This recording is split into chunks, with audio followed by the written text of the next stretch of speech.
guys, this is AJ the CEO coming at you with another video. This is a follow-up to my live streaming system that I said that when I get a chance I was actually going to order the parts and build it. But thankfully I had a client reach out and I'm actually building this for a church.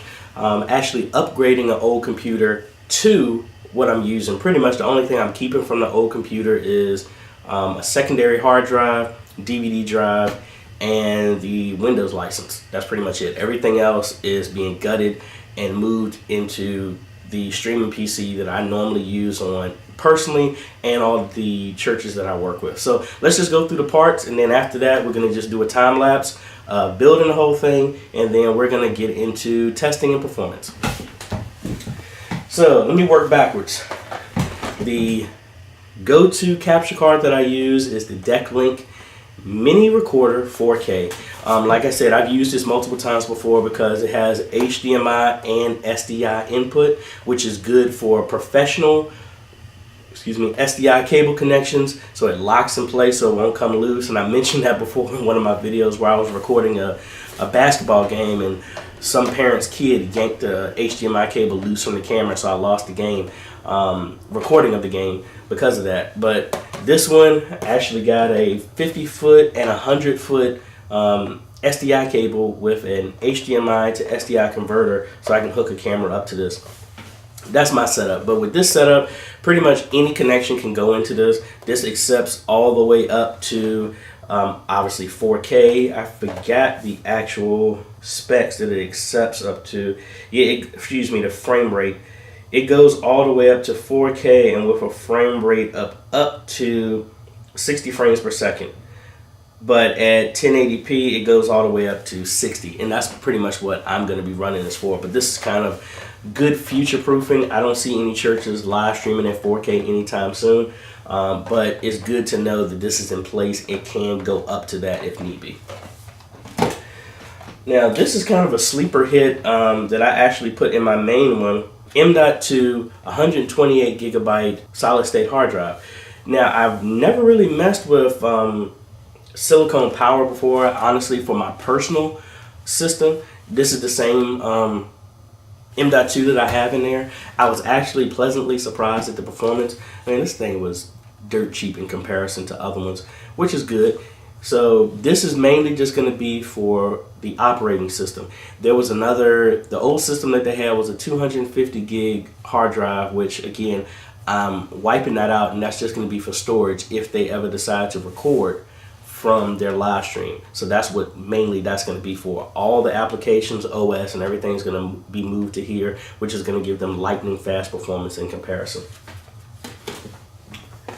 And because it's a dedicated system and it's only gonna be doing this, at least that's what I was told it was gonna be doing, I'm only putting in 8 gigs of memory. I'm dual channel, using up every slot in the motherboard. And again, this is the same stuff that I have on my personal system. 8 gigs is more than enough just to run OBS. All the other components are handling anything major that's really going to it. And honestly, this is a major upgrade to what they currently had. They currently only had like 4 gigs of memory on a Windows 10 PC, so it was really crawling.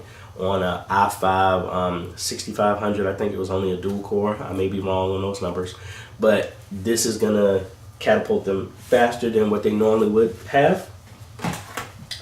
And as usual, my go-to processor right now is the Ryzen 3 2200G. Now, I am so excited because I saw the information about the new Ryzen 3 3000 series. I'm really excited about that. I may upgrade my main system to the Ryzen 5 3000 series. That's what I currently have in my system that I upgraded.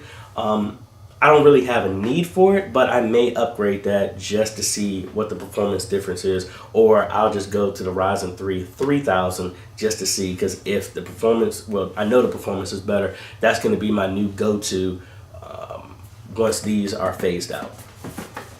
Also has a processor, obviously, and the fan in there, which is good, so I don't need to buy anything extra. My go-to case is the Cooler Master E300ML. I keep messing the name up. The Cooler Master, it'll be in the description. Good solid case. This is their DVD drive that I've already moved in there. I don't really need a lot of space in there, but it's good for what I need it for. I mean, no arguments with it. I also have an EVGA 450 watt power supply, which is more than enough power for what needs to be in here, because the Node 202 that my main system is in has a miniature power supply, which is only 450 watts, and it's literally running the exact same stuff that I have here. And the new updated version of the motherboard that I normally use, I used to use the A350M HDV, but this is the updated model with the B450. Exact same thing, updated chipset. So same slot, same I/O, same connection, same everything. So this is going to be good, and this is going to be my go-to. So again, these are all the specs in the same live streaming systems that you see on my gaming channel, on this channel, at my church, and a bunch of other churches that I've consulted with. So hopefully, well, not hopefully, I know they're going to be happy with the performance, because I think right now the system that they had was only capable of live streaming at 360p. This is going to be able to jump them at 180p at 60 frames a second. So really excited about that. So let's go get to the build.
Alright, so it's a day later, and as you can see, the performance is really great with finishing the full build, pretty much using the GPU as the encoder in OBS, and I pretty much just hooked up my PlayStation to it because that was the easiest thing to do instead of having live video and everything like that. But pretty much the way the system works, any signal is coming in, it doesn't really matter whether it'll be from a camera, from a church service, a video game, from a drone. The The computer just handles it. It's just a signal that it converts out. Pretty much, I'll give a link to some other place to where you can watch the video if you're interested. I just let it live stream for about almost at an hour just to see. It never went over about 27% CPU usage, which is great. So it has a whole lot of room and for future growth for them. I hope the church is really happy, and what I like to do is revisit this video after they get the computer. I'm going to package it up here in a little bit and ship it out tomorrow morning to them. I hope they're going to be really happy with it, and maybe I might even be able to pull them in on a video just to get their thoughts after they've been using it for a while. So anyway, this is AJ, the CEO. I hope you liked this video. In the description, I have a link to all of the items that I used in this build, and if you're daring enough, you can go ahead and build it yourself.